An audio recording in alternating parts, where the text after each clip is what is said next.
Today on the AI Steward, big news. The Trump administration is kind of taking a right turn, and we're going to talk about it.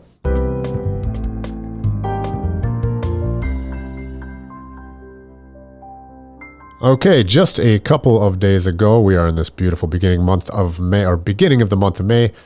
The Trump administration, which has had more of a hands-off approach when it comes to AI, or at least AI innovation. It's gone from AI innovation to public release.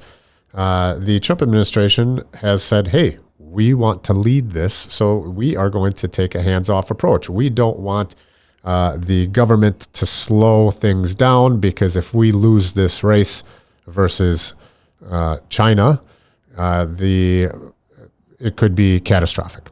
Okay, that's an approach, and that's the approach that they have taken.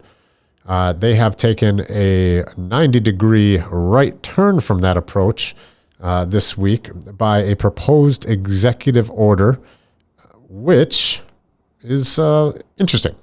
Here's the general gist of it. They would like to focus on ensuring models and make sure they're secure prior to public release. Now, what does secure mean? I don't think that we know. Additionally, I think there's a lot of benefits and curses to this particular plan. So let's just get into a little bit of what it is. So there's, on the bottom of this rung of AI governmental security, is the Department of Commerce. And then another layer is NIST. And then above that would actually be doing the testing, is the Center for AI Standards and Innovation, CAISI. It was formerly the AI Safety Institute. The director of CAISI would like independent, rigorous measurement of the science, and because it is essential to understanding frontier AI and its national security implications. It is tough to argue that. It's also tough to argue that we're not really speeding this AI thing up.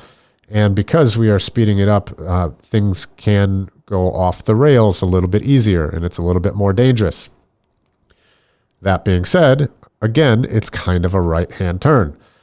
This model, however, is not different. You could say, let's compare it versus the FDA drug approval pipeline.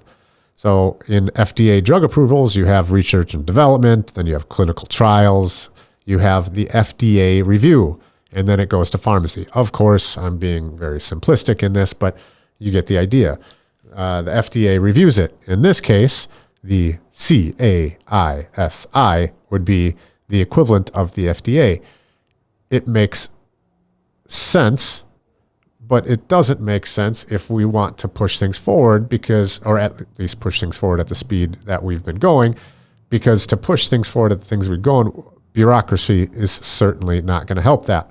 So most of the big players in the AI space are not big fans of this idea, which I can see the alternative. The alternative is that China gets to AGI first and we're all screwed. I don't know which one is right. I'm just here giving you some perspective on the governance.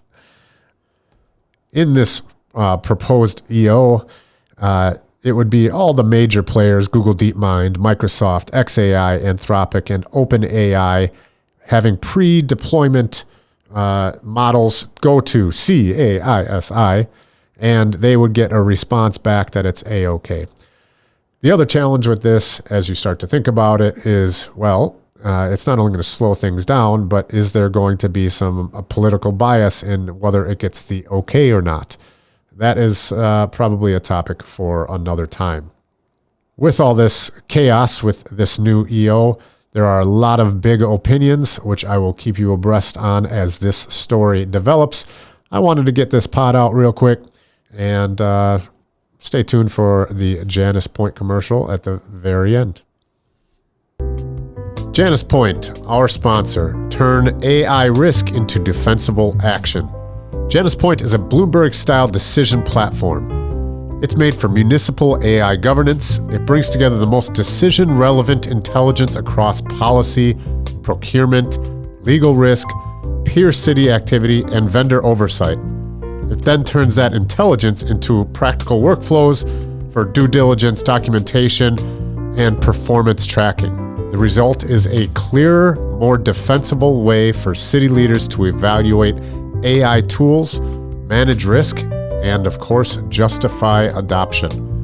JanusPoint.com.